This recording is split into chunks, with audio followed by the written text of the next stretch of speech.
Bom dia a todos, sejam todos muito bem-vindos a essa casa do Mestre Jesus.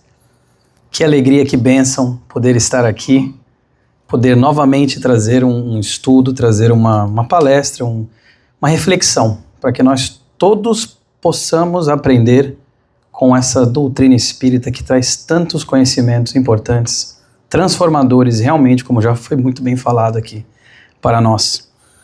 Eu peço desculpa que eu vou ter que beber mais água hoje, porque eu fiquei 10 dias sem minha voz por causa de uma laringite e voltou faz 4 dias.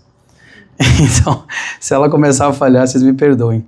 Mas a palestra de hoje, então, até é bem propícia, eu diria, falar ou silenciar, é algo que eu fiz bastante nesses últimos tempos. Nós vamos entender um pouquinho mais do que é a palavra, qual que é a força da nossa palavra, qual que é o alcance, qual que é o poder transformador da palavra, e qual que é o poder transformador do silêncio? Qual que é a utilidade do silêncio? Primeiramente, sobre a palavra, e eu gosto de deixar a fonte do slide sempre no próprio slide, porque eu também recomendo muito a que vocês passem na biblioteca ali, já comprem os livros, já leiam, estudem, participem de grupos. Eu gosto de trazer os textos na íntegra também, justamente por isso.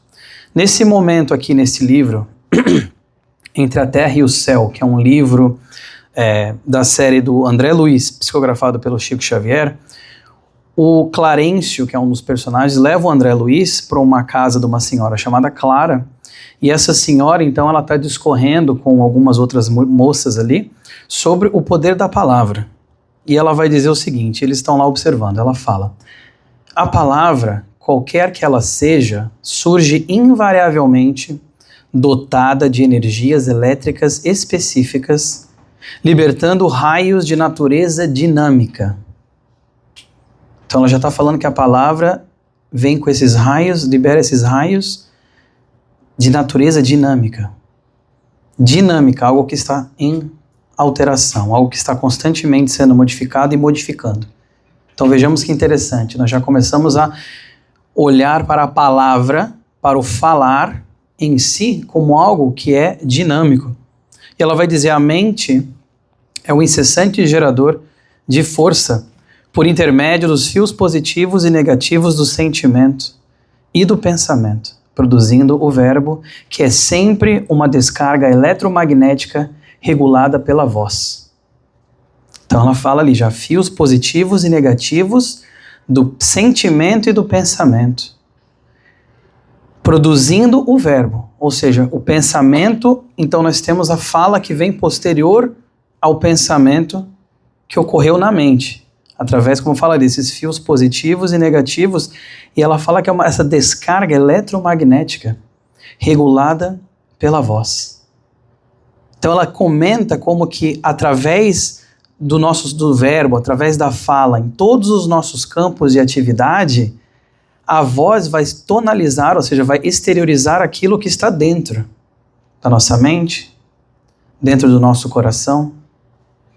E isso ela vai dizer que esse impulso mental, uma vez que ele é exteriorizado, ele é de nossa responsabilidade, ele vive na base da criação, ela vai dizer. Ele é de nossa responsabilidade, aquilo que sai da nossa boca é de nossa responsabilidade. E ela vai mais além, ela fala, e isso ainda pode afastar ou aproximar as pessoas, como nós nem precisamos ir para o espiritismo para saber como que às vezes quando nós falamos algo, alguém nem quer ficar perto da gente e vice-versa, ou o contrário, dependendo do que a gente fala, as pessoas vão querer nos rodear, estar mais perto da gente e a gente delas. Então ela vai aproximar, o verbo, a fala, vai aproximar as pessoas ou afastar essas pessoas, e ela fala que o trabalho pode ser favorecido ou retardado no tempo e no espaço. Trabalho? Sim. O trabalho da reforma íntima, o trabalho da transformação interior, o trabalho da caminhada individual e intransferível que todos nós como espíritos temos, espíritos imortais, possuímos.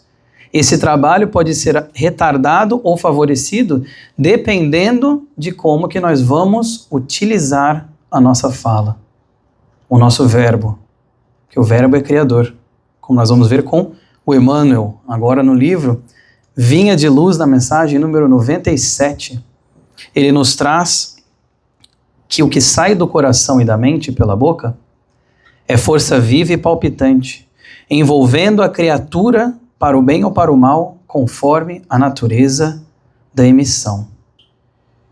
É força viva e palpitante. Nós já aprendemos no Espiritismo como que o pensamento é algo que cria, que modula, que destrói, que media. O verbo, como sendo esse resultado do pensamento, também o é. Também o é. É uma força viva e palpitante, porque as nossas palavras, uma vez que nós colocamos elas para fora, elas vão criar ou vão modificar e nós não vamos ter controle disso. Então é interessante que ele coloca isso, que é envolvendo a criatura para o bem ou para o mal, dependendo da natureza da emissão, dependendo da natureza, ou seja, do sentimento e do pensamento e da intenção por trás daquela palavra que eu proferi.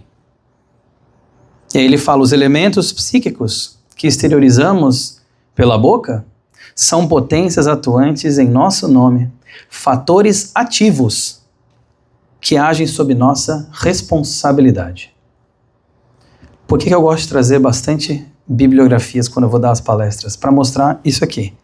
Vocês veem que são dois autores diferentes, são duas pessoas diferentes, e eles estão martelando essa questão do verbo, da fala, ser algo que cria, algo ativo, palpitante, dinâmico. É uma congruência de informações que é belíssima, porque nós conseguimos olhar para aquilo, estudar e ter a certeza daquilo que está sendo falado, daquilo que está sendo explicado para que nós tiremos daqui, das palestras, dos estudos, da leitura e apliquemos na nossa vida.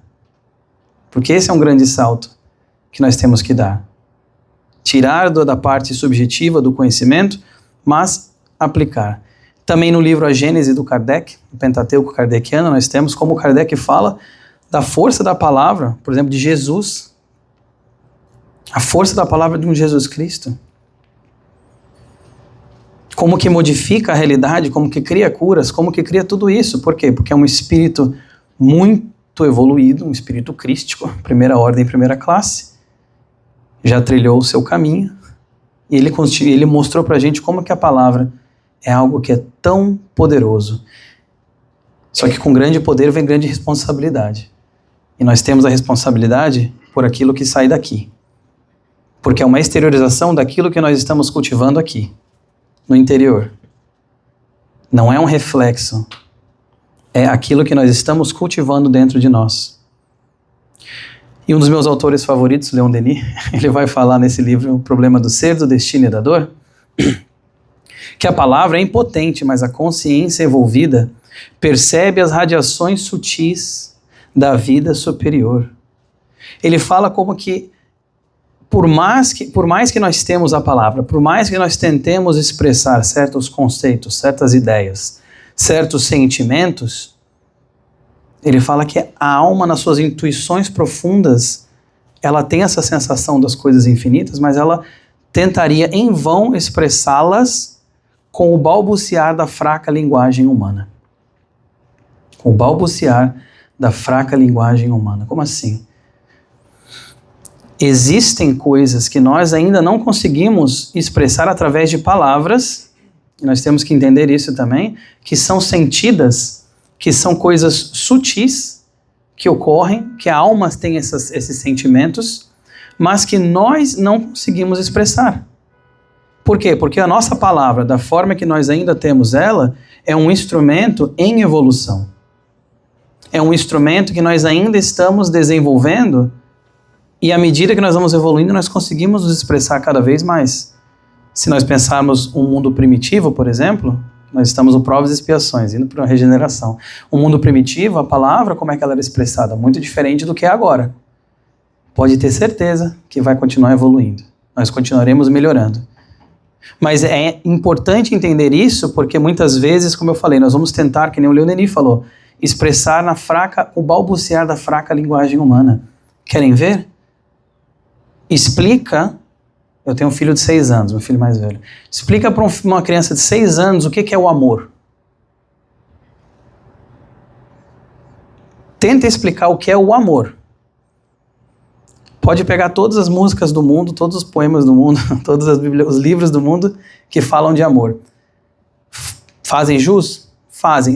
Eles conseguem expressar 100% o que é sentir amor por alguém? Não. Por quê? Por causa exatamente disso aqui. Que nós ainda não conseguimos expressar certos sentimentos, por mais que nós sentimos eles. Por mais que essas vibrações sutis da alma são sentidas. Mas a gente nunca vai conseguir expressar, pelo menos nessa encarnação, exatamente aquilo que a gente sente, porque a linguagem ainda falta. E está tudo bem. É um instrumento que está também sendo aperfeiçoado, tal qual nós também estamos. E o Emmanuel, no livro da Esperança, ele tem uma mensagem chamada Verbo Nosso, trazendo a importância novamente da palavra, do falar. Só que ele vai dizer, ele traz uma prescrição, de certa forma, de como que nós devemos usar a nossa fala. Ele vai dizer assim, primeiramente, o verbo é luz da vida de que o próprio Jesus se valeu para nos legar o Evangelho renovador. É luz da vida que o próprio Mestre querido se valeu para nos legar, para nos deixar o seu Evangelho renovador através das suas parábolas, através das suas falas, do Sermão do Monte, tudo que ele utilizou-se da palavra. Só que ele vai dizer assim, como é que nós temos que usar o nosso verbo? Ele vai dizer o seguinte, no trabalho cotidiano, seja ele natural quanto o pão simples no serviço da mesa. A nossa palavra, o nosso verbo, no cotidiano, no dia a dia, seja ele tão simples, tão natural quanto o pão simples a serviço da mesa. O que é o pão simples a serviço da mesa? É algo que traz a saciedade biológica, porque o corpo precisa de energia, mas sem excessos, sem muitas lantejoulas, sem muito alarde. É um pão simples que sacia. Que a nossa palavra seja assim no cotidiano também, como esse pão simples a serviço da mesa. Ele vai um por um. Acho Emmanuel é sensacional. No intercâmbio afetivo, usemo-lo afeição de água pura. Então, no intercâmbio afetivo, que nós possamos utilizar o nosso verbo, a nossa palavra, tal qual a água pura, que dessedenta, que é transparente, é cristalina. Então, quando nós vamos ter um intercâmbio afetivo com uma outra pessoa, que nós usemos aquele verbo como água pura, ou seja, transparente, sincero, que dessedenta de fato, mas, de novo, também sem todos aqueles excessos.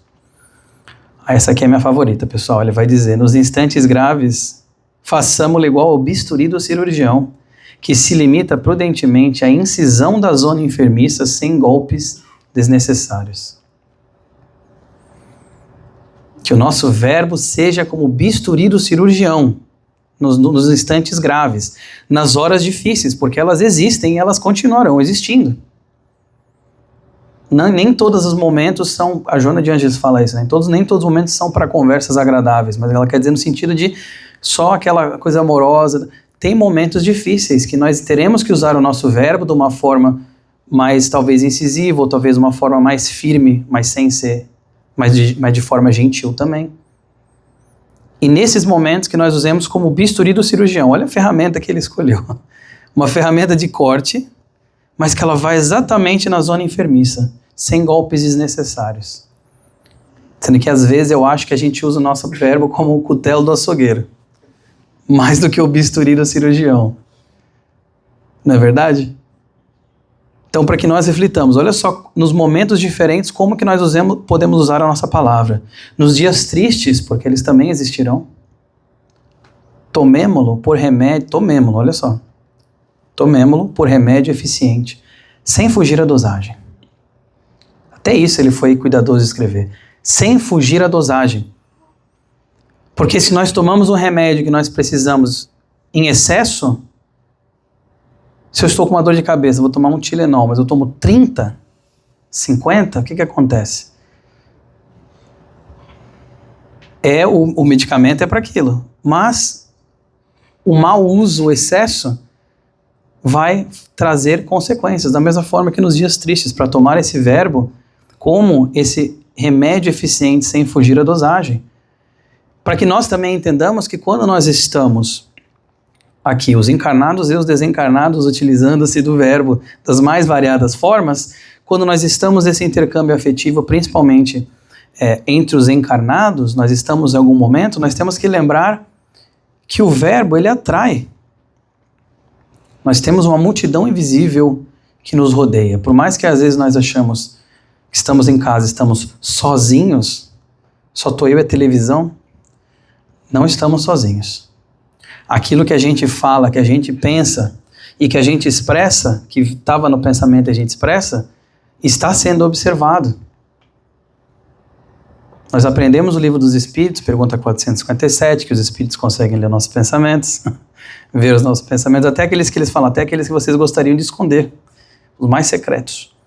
E 459 vai perguntar, os Espíritos então influenciam, ou seja, os desencarnados influenciam os nossos pensamentos e nos nossos atos? Uma pergunta excelente, eu achei que o Kardec fez. Muito mais do que supões, ou muito mais do que imaginas, dependendo da tradução. Pois muitas vezes são eles quem vos dirigem. Nossa, então aquilo que eu estou pensando, aquilo que eu estou falando, mesmo nos momentos em que eu acho que eu estou sozinho, eu estou sendo influenciado e influenciando? Pode ter certeza que sim. Então quando nós estamos, às vezes, sozinhos em casa, ou então às vezes quando nós estamos com o cônjuge ou com alguém que está na nossa casa, nós estamos tendo uma discussão, ou nós estamos tendo uma conversa que não vai engrandecer nada, nós temos que ter em mente que tipo de companhias nós estamos atraindo para nós. Que tipo de influências nós estamos angariando ao nosso redor. Que tipo de pessoas, espíritos, porque nós somos espíritos, só que estamos habitando um corpo. Que tipo de espíritos nós temos ao nosso redor? Que tipo de espírito nós queremos ao nosso redor? Vai depender daquilo que a gente está vibrando, qual que é o teor do nosso pensamento, qual que é o teor das palavras que estão saindo daqui. Então quando nós estamos, por exemplo, vou dar um exemplo de novo, no social media, na televisão, nós estamos vendo, sei lá, um reality show que não agrega em nada e está criticando a pessoa que está lá. Que tipo de energia, que tipo de fala nós estamos utilizando? Ou no meu caso, eu gosto de futebol. Quando está vendo futebol e você está mandando aquele pensamento positivo para aquele senhor que tem um apito, que você está xingando na televisão como se fosse mudar, que tipo de companhia que a gente está angariando com isso? É de se pensar. Muito. Porque como é que nós vamos agora, com o conhecimento, agir da mesma forma? É difícil, mas nós temos que tentar dar sempre um passo à frente. Sempre, por menor que ele seja. Porque a natureza não dá saltos, a evolução nossa também não dá saltos. Mas quando nós começamos a pensar mais sobre isso, e em algum momento que nós vamos falar algo para a televisão, ou falar para o cônjuge, ou que seja, escrever na internet, que nós pensemos um pouquinho a mais, já foi um passo à frente que a gente conseguiu dar. E vamos criando esse hábito, então, aos pouquinhos, de entender como que o nosso verbo é poderoso, transformador, como que ele atrai. E o Emmanuel, no livro Falatórios, na mensagem Falatórios do livro Vinha de Luz, ele vai dizer, não nos esqueçamos, porém, do falatório maligno, que sempre forma em derredor imensa família de elementos enfermiços ou aviltantes, afeição de vermes letais que proliferam no silêncio e operam nas sombras. Não será, porventura, o verbo desregrado, o pai da calúnia, da maledicência, do mexerico, da leviandade, da perturbação? Deus criou a palavra. O homem engendrou o falatório. Vermes letais que proliferam no silêncio e operam nas sombras. Por quê? Porque muitas vezes, quando nós vamos falar a palavra, o nosso verbo está desregrado, aquilo pode se tornar como vermes letais que vão operando no silêncio. Às vezes o que eu falo para um irmão, para uma irmã, para mim foi algo, não teve sentido nenhum, me viram, mas aquilo às vezes vai ficar na pessoa ali, que nem uma sementinha crescendo. Que tipo de semente eu quero que cresça, então? Essa é a pergunta que nós temos que fazer. Como que eu estou utilizando o meu verbo? Porque ele fala, o verbo desregrado, basicamente o que ele está explicando aqui, que ele é o começo de tudo isso, do mexerico, da calúnia, da maledicência, porque começa às vezes com uma fofoquinha, começa às vezes com uma palavra mais dura que a gente fala para a pessoa que está ao nosso lado. ou um estranho no trânsito, onde for. E começa dessas coisas pequenininhas, só que ele fala, operam nas sombras, proliferam, ou seja, multiplicam-se no silêncio. No Evangelho segundo o Espiritismo, nós temos uma passagem muito bonita falando sobre os excessos, e falou que se nós aplicássemos a lei da caridade, nós então não seríamos maledicentes. Olha só, se nós aplicássemos a lei da caridade, nós não seríamos maledicentes, porque como é que eu vou falar mal de uma pessoa? Quando que o mestre fez isso? Quando que o mestre foi revoltado e falou mal de alguém? Pelo contrário, nós temos em toda a literatura espírita muitos livros do Humberto de Campos, por exemplo, do Irmão X, até da Amélia Rodrigues também, psicografia do Divaldo, e o outro do Chico Xavier, como os próprios discípulos, que eram homens imperfeitos da forma deles, às vezes passavam por isso e o mestre ia lá e falava, olha, não é bem por aí, calma. Então nós temos que aprender justamente isso, como que esses falatórios, como que esse verbo desregrado, ele pode sim crescer e se tornar algo ruim. Como nós vimos alguns slides anteriores falando como que nós somos responsáveis por aquilo que emitimos pela voz, através da nossa fala, e pode nos atrasar ou facilitar o nosso processo de evolução. Pode nos afastar ou nos trazer mais perto das pessoas. E no Fonte Viva, Emmanuel vai falar que nem todas as horas são adequadas ao ramo da ternura nas esferas das conversações leais. A palestra de esclarecimento reclama, por vezes, a energia serena em afirmativa sem indecisão. Entretanto, é indispensável grande cuidado no que concerne aos comentários posteriores. Ele aqui também fala dessa questão de que às vezes nós vamos ter que ter conversas mais sérias, que não são boas muitas vezes, boas no sentido de agradáveis, felizes, conversas sérias. Ainda estamos num planeta que a matéria exerce muita influência sobre o espírito, ainda estamos num planeta em evolução, de provas e expiações, ainda é um planeta de sofrimento, de dores. Nem todas as conversas serão alegres. E está tudo bem. Mas a questão é, como que nós estamos nessas conversas? E ele fala que a maledicência, ou seja, falar mal, esse verbo desregrado, ele vem muitas vezes nos comentários posteriores. Olha que interessante. Às vezes não é nem durante aquela conversa em si, mas é o que é falado logo depois. E ele fala então, a maledicência espera a sinceridade para turvar-lhe as águas e inutilizar-lhe esforços justos. O mal não merece a coroa das observações sérias.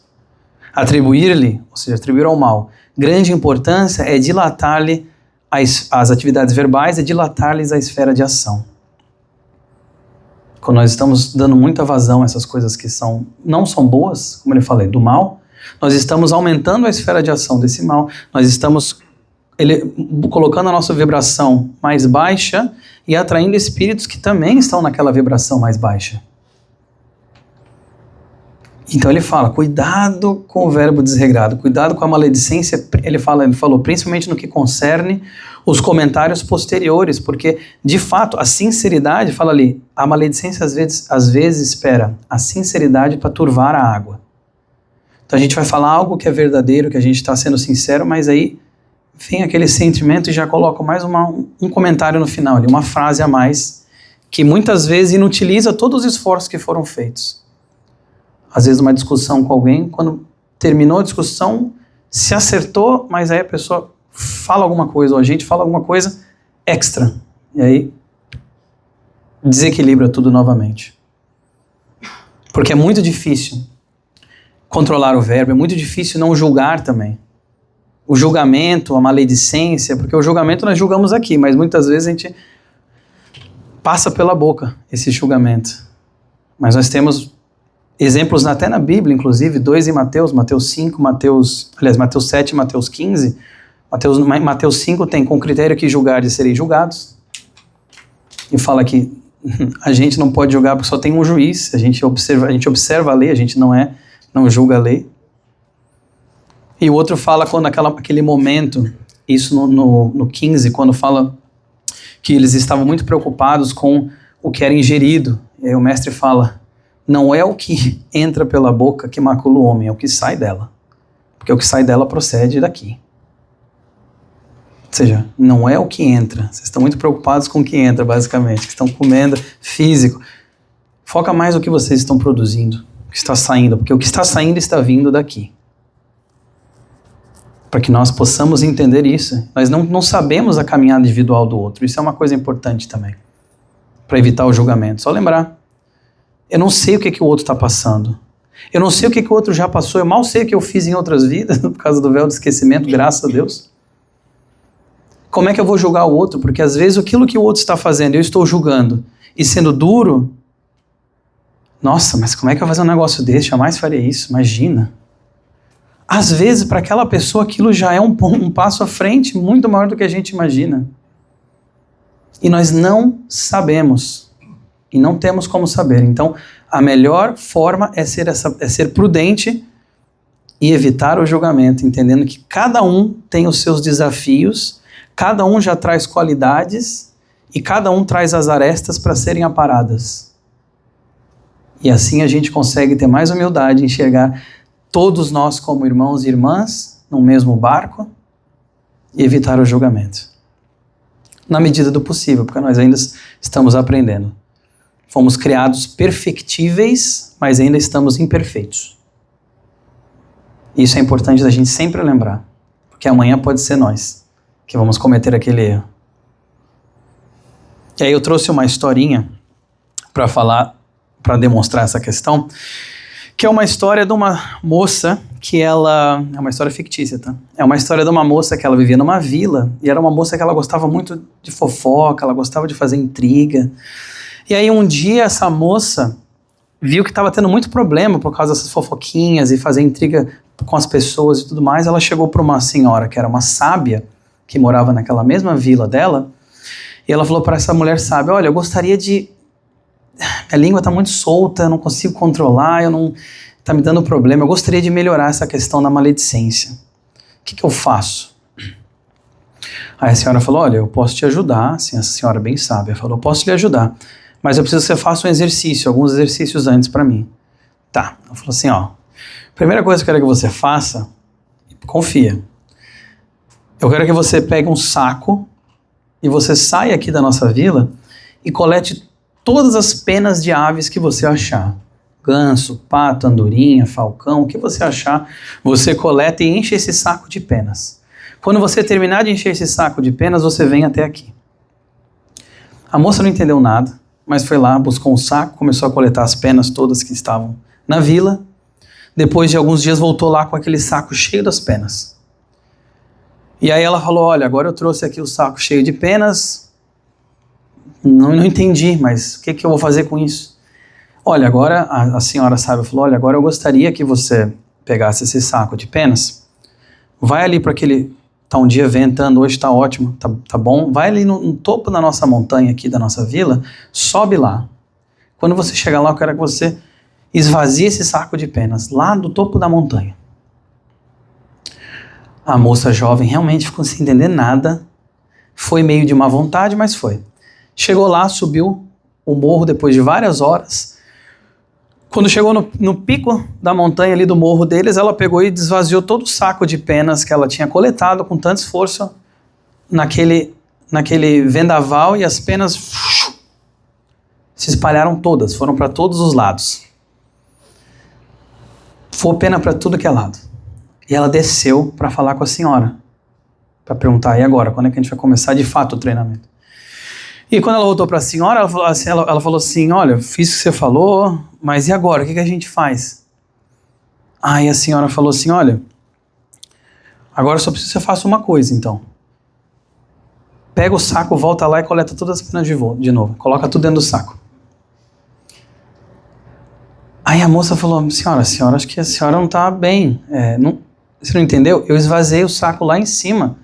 O vento levou as penas para todos os lugares, foi pena para... Eu nem consegui ver onde é que as penas foram parar, elas foram para todos os lugares e é impossível agora eu colocar essas penas todas de volta dentro do saco.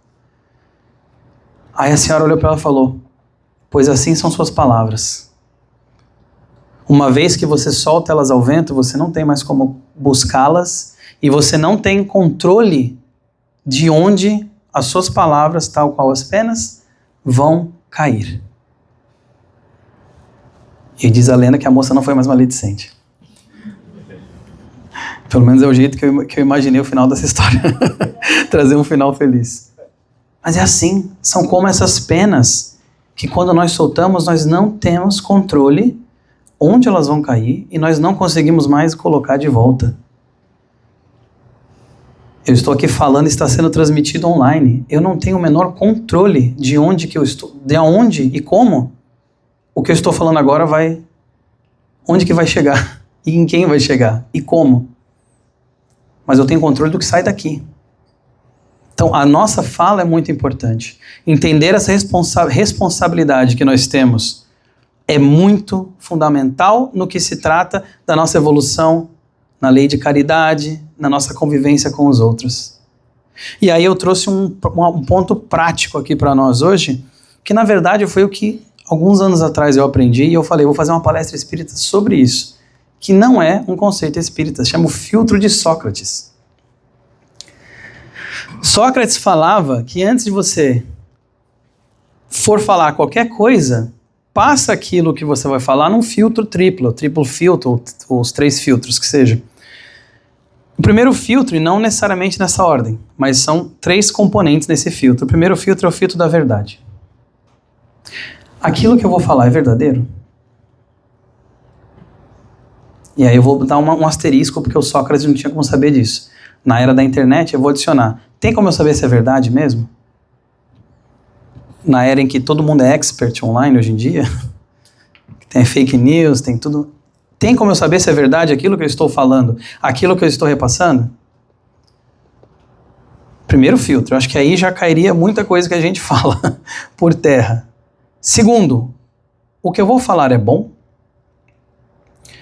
E o bom aqui diz respeito ao sentimento por trás da fala. Não diz respeito só, como nós já vimos, tem as conversas difíceis. Diz respeito ao que eu vou falar, ele está vindo num sentimento de bondade? Então, se eu vou falar para alguém corrigir algo, o sentimento que está por trás disso é verdadeiro e é um sentimento bom, porque eu quero o bem daquela pessoa? Dois componentes. E o terceiro é o da utilidade. O que eu vou dizer para aquela pessoa é útil? Tem alguma utilidade? E aí nós temos até uma subcategoria aqui. Sou eu que tenho que falar aquilo para aquela pessoa? Será que é o momento certo de eu falar aquilo para aquela pessoa? Vejamos que conhecimento prático. Se passar por todos esses 3 filtros, que eu sei que para mim muito não passaria, eu não falaria. Se passar por esses 3 filtros, o Sócrates vai dizer, pode falar. Então pode falar. Os 3 filtros, verdade, bondade e utilidade. Então, se eu não posso falar, vamos dizer que não passou pelo meu filtro, qual que é a outra alternativa? O silêncio. E aí nós queremos a segunda parte, do falar ou silenciar. No Livro dos Espíritos, a pergunta 772, eles vão perguntar, que pensar do voto de silêncio prescrito por algumas seitas desde a mais remota antiguidade? Ou seja, se a minha palavra é tão desregrada, se nós ainda somos tão indisciplinados internamente, eu não vou falar mais nada. Eu vou ficar em silêncio. Pro resto da minha vida. Por anos, que seja. O que dizer disso? Essa é a pergunta 772. O que eles vão responder? Perguntai antes, a vós mesmos, se a palavra é faculdade natural e porque Deus concedeu ao homem. Olha só, é uma faculdade natural. Por que Deus a concedeu ao homem? Se era para todos nós vivermos em silêncio. E quando a gente fala, quando eu me menciono aqui fala, comunicação, o ESL também é comunicação, tá? Essa comunicação, esse silêncio no caso é a não comunicação. Deus, eles vão falar, Deus condena o abuso e não o uso das faculdades que lhe outorgou. Entretanto, o silêncio é útil, pois no silêncio te recolhes, teu espírito se torna mais livre e pode entrar em comunicação conosco. Durante esse silêncio.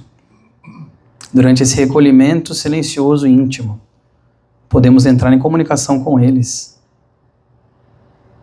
Olha, vejamos que interessante. São momentos que nós ainda temos dificuldade em aplicar esse silêncio. Eles falam também nessa mesma pergunta que as pessoas que fazem esse voto, elas são bem intencionadas, elas estão bem intencionadas com o voto de silêncio. Mas enganam-se, porque não compreendem, eles falam, não compreendem verdadeiramente as leis de Deus. Se nós vamos viver em sociedade, se nós vamos viver tendo a nossa fala como um instrumento, por que eu vou pegar esse instrumento, colocar lá, enterrar, que nem a parábola dos talentos, do terceiro servo que enterrou o talento e não usou daquele talento que o seu senhor emprestou para ele. Então as pessoas até são bem intencionadas, mas não é o melhor uso daquela faculdade, daquele instrumento. E no livro Vida Feliz, esse livro pequenininho de mensagens da Joana de Ângeles, psicografado pelo Divaldo, ela vai falar o seguinte, são em 2 mensagens que ela fala do silêncio. A 23 ela vai dizer: esclarece com calma e argumenta serenamente. Se o outro não leva em consideração os teus conceitos, silencia, e entrega-o ao tempo a que todos ensina sem pressa. O tempo ensina sem pressa. Ela fala que às vezes nós temos que simplesmente fazer uso do silêncio, silenciar. Porque muitas vezes, quanto mais a gente vai falar, pior às vezes vai ficando. Então nós temos que se expressar passando pelo filtro do Sócrates, verdade, bondade e utilidade. O outro não compreendeu, entrega ao tempo. Que às vezes leva dias, meses, anos, décadas, séculos, múltiplas reencarnações. Como nós vemos nos livros da série do André Luiz, por exemplo. Como às vezes são muitas reencarnações, muito tempo, às vezes na erraticidade, para aprender certos conceitos que já foram falados lá atrás. E na mensagem, 2 mensagens depois, ela vai dizer: evitemos espalhar más impressões do próximo. Aquela fofoca, aquele comentário. Nossa, você viu o que fulano fez? Nossa, você não sabe o que fulana falou. Ela fala: evita espalhar más impressões do próximo, silencia ou elucida com bondade. Ela já aludindo que é o filtro de Sócrates, olha. Silencia ou elucida, explica, fala com bondade, evitando piorar-lhe a situação ou torná-la mais divulgada. Então a pessoa fez algo errado, ao invés de eu ficar divulgando aquilo, ou eu elucido com bondade, ou então silencia. É um remédio tão eficaz o silêncio. É uma ferramenta tão útil, mas é tão difícil a gente segurar a língua. E é verdade. Por isso que esses espíritos todos vão falando para nós isso. Por isso que nós fazemos um estudo como esse e trazemos aqui para, de novo, mostrar quantas informações que são o mesmo tipo de informação, mas em livros diferentes, com estilos de escrita diferentes. E a Joana, eu adoro que ela fala uma frase assim: não és fiscal do comportamento alheio. Que eu gosto de brincar e dizer que é uma função não remunerada que a gente adota às vezes. Não ganha nada para isso, mas fica apontando o dedo, ó, você viu o que não sei quem fez? Olha o outro, né? Não és fiscal do comportamento alheio. E ela fala: nem pode saber se que o equivocado de hoje já não está em processo de recuperação. Nós não temos como saber. Então nós temos que evitar o julgamento, evitar a fiscalização, silenciar, entregar ao tempo, principalmente nos momentos difíceis também. E o Chico Xavier, ele conta disso. Quando ele fala que ele aprendeu isso, que muitas vezes, quando você está brabo, ou você está numa conversa muito difícil, ele falou para você fazer o uso da água da paz. Você vai estar numa discussão difícil com alguém, você pega um copinho de água, deixa do lado, veio aquele impulso para falar algo que vai sair pegando fogo,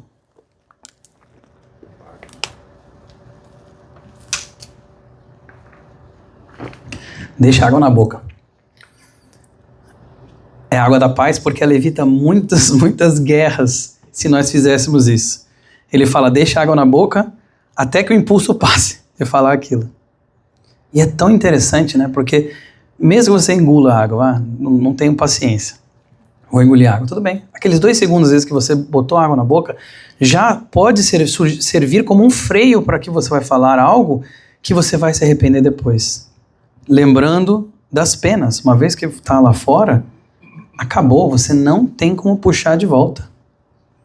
Então a água da paz, ela faz isso porque ela pode ajudar a resolver muitos conflitos. Então mais aqui, mais algo prático para que nós possamos utilizar, tentar praticar a próxima vez que nós sabemos que vamos ter uma conversa difícil. E no Ceifa de Luz, o Emmanuel vai dizer também sobre o silêncio. Seja qual seja a dificuldade em que te vejas, abstente de carregar os fardos das aflições e das perguntas sem remédio. Penetra no silêncio da própria alma, escuta os pensamentos que te nascem do próprio ser e reconhecerás que a solução fundamental de todos os problemas da vida surgirá de ti mesmo. Quantas vezes a gente não faz isso? Quantas vezes nós custamos em crer no benefício do silêncio, no benefício do recolhimento íntimo? Jesus, quantas vezes não saía para ficar recolhido intimamente, para orar? O que ele não estava nos ensinando aí, nesse momento? Esse recolhimento íntimo, esse silêncio, em que nós possamos nos conectar com os espíritos que nos querem bem. Um momento, às vezes, de silêncio, mas de oração também. Ele fala, as respostas dos teus problemas surgirão de ti.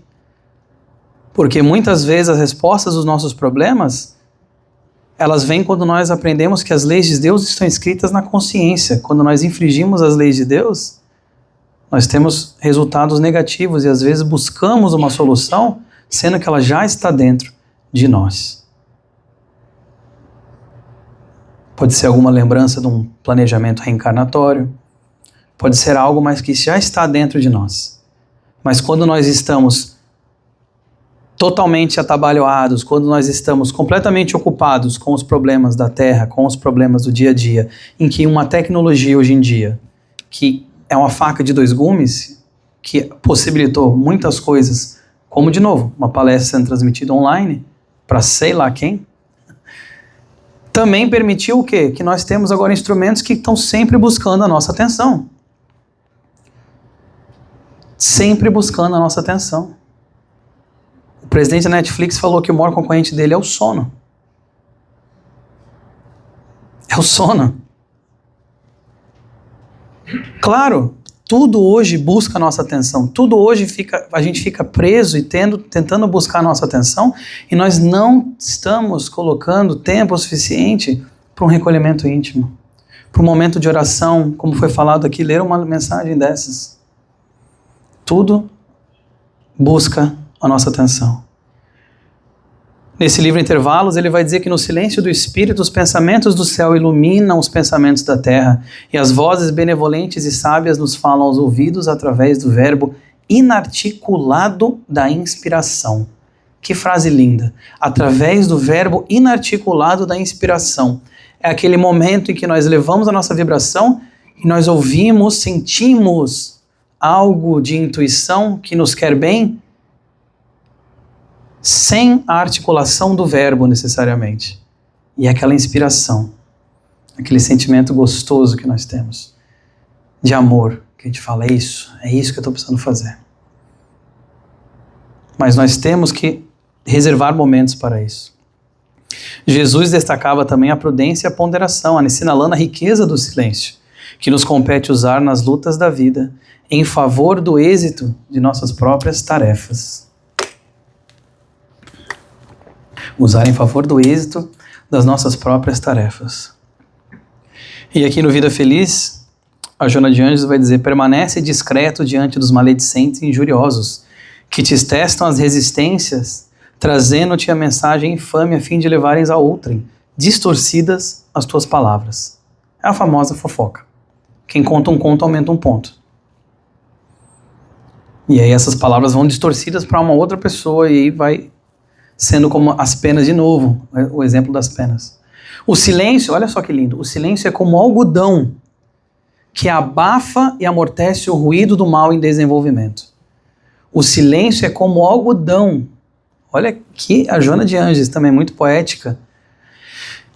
Ela está se utilizando do algodão para exemplificar isso. O algodão que é algo macio, algo leve, para abafar e amortecer o ruído do mal em desenvolvimento. Porque é isso que o silêncio faz, ele age como esse algodão muitas vezes, que vai abafar o ruído do mal em desenvolvimento. Mas é difícil, já falei, é difícil. A gente sabe que é difícil silenciar.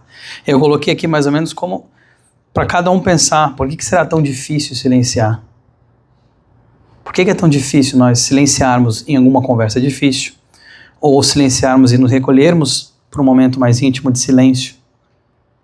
É difícil porque nós ainda estamos evoluindo. A resposta básica é essa. Nós ainda somos imperfeitos. A língua é muito rápida. Muito, muito rápida. E o pensamento mais rápido ainda. E muito foge do nosso controle. Eu vou dar o exemplo que eu dei quando eu dei a palestra no Plenitude sexta-feira agora. Querem ver como o pensamento é rápido? E como é difícil controlar? Eu não quero que ninguém aqui pense num urso polar. Vocês estão rindo, né? Ninguém pensa num urso polar.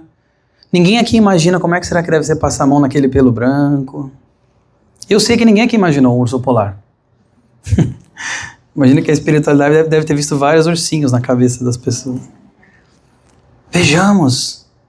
Algo completamente, é inócuo esse exemplo, claro, mas algo completamente fora do controle de vocês, que saiu daqui, projetou uma imagem na cabeça de vocês. Agora imagina toda aquela multidão de desencarnados que nos influencia o tempo todo e a gente não está ouvindo com os ouvidos da carne. O pensamento é muito rápido. Por isso que nós temos que elevar a vibração, temos que fazer as orações, temos que estar sempre caminhando para frente, tentando estudar, refletir, aplicar esses conhecimentos que nós temos, que são tão importantes. Conhecimentos já que vão aí chegando quase daqui a pouco 200 anos já do Consolador Prometido, desde 1857, o Livro dos Espíritos. Quase 200 anos. E nós temos todo esse conhecimento descortinado para que nós possamos estar cada vez melhores.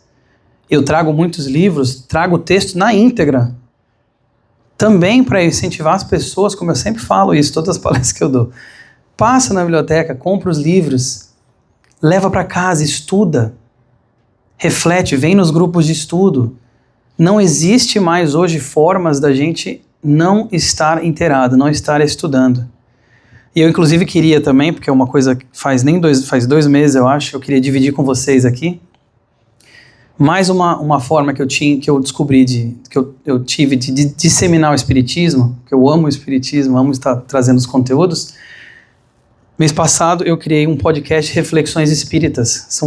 É um pianinho no fundo, 15 minutinhos cada episódio, coisa curta para a pessoa estar no carro, indo para o trabalho e tudo mais, para já estar ouvindo aquilo e já estar elevando a vibração, estar sendo instruído, sendo inspirado.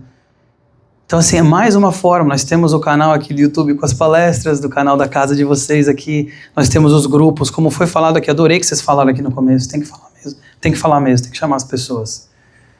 Então, para quem quiser depois conferir, chama Companheiro Espírita. E meu nome é Yuri Castro, entre parênteses, está no YouTube, no Spotify e no Amazon Music. No YouTube eu coloco as palestras também. Fiz inglês e português, porque eu também quero... Estamos nos Estados Unidos, eu dou as palestras em inglês, eu quero disseminar o espiritismo em inglês. Em inglês chama Spiritist Companion. Está no Spotify, YouTube, tudo mais. Para quem quiser, depois eu vou estar ali, eu posso mostrar também. Mas é mais uma forma da gente estar. Tá em casa, ler um livro. Ah, mas eu não tenho tempo para ver uma palestra. Aí a minha ideia foi essa, fazer algo curtinho, 15 minutinhos, 12 minutinhos, para você já estar escutando, já estar ali se asserenando. Então, recomendo vocês darem uma olhadinha lá. E aí, para nós agora encerrarmos aqui o nosso encontro, eu gostaria de trazer algo sobre o silêncio, mas eu não queria parafrasear, uma mensagem da Meimei, psicografada pelo Chico Xavier, chamada Melodia do Silêncio.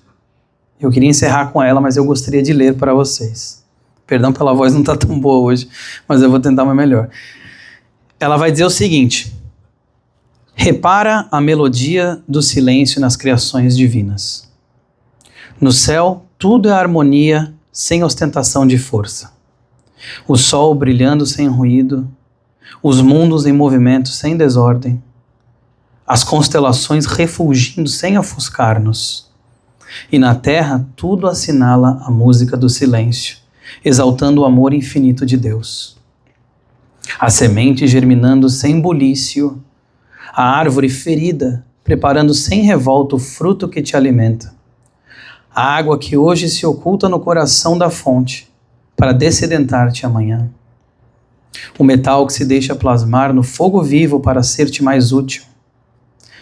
O vaso que te obedece sem refutar-te as ordens. Que palavras articuladas lhe definiriam a grandeza? É por isso que o Senhor também nos socorre através das circunstâncias que não falam. Por intermédio do tempo, o sábio mudo. Não quebres a melodia do silêncio, onde a tua frase soaria em desacordo com a lei de amor que nos governa o caminho. Admira cada estrela na luz que lhe é própria. Aproveita cada ribeiro em seu nível. Estende os braços a cada criatura dentro da verdade que lhe corresponda à compreensão. Discute aprendendo, mas porque desejas aprender, não precisas ferir. Fala auxiliando, mas não te antecipes ao juízo superior, veiculando o verbo à maneira do azorrague inconsciente e impiedoso. Não saibas tua mão esquerda o que deu à direita, disse-nos o Senhor. Auxilia sem barulho por onde passes.